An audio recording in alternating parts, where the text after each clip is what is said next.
तर मित्रांनो, आता आपण शेवग्याच्या शेंगाची अशी छान प्रकारे भाजी बनवून घेणार आहोत. शेवग्याच्या शेंगा घेतलेले आहेत, त्यामुळे कट केलेले आहेत. आता धुवून घेऊ, प्लेटमध्ये काढून घेऊ. गॅसवर आता कढई ठेवलेली आहे. कढईमध्ये तेल किंवा तूप पण टाकू शकता.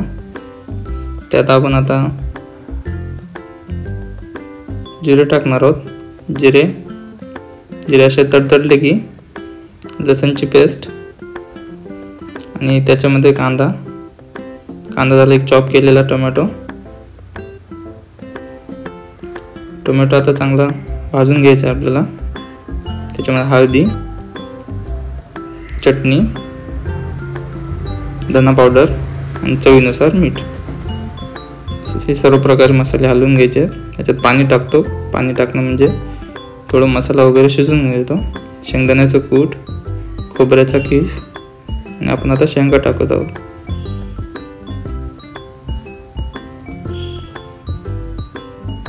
शेंगाला हलवून घ्यायचं आहे चांगल्या प्रकारे. आता हलवून झाले चांगलं. आता मस्त शिजत आहात. झाकून ठेवू आता आपण 15 मिनिटे.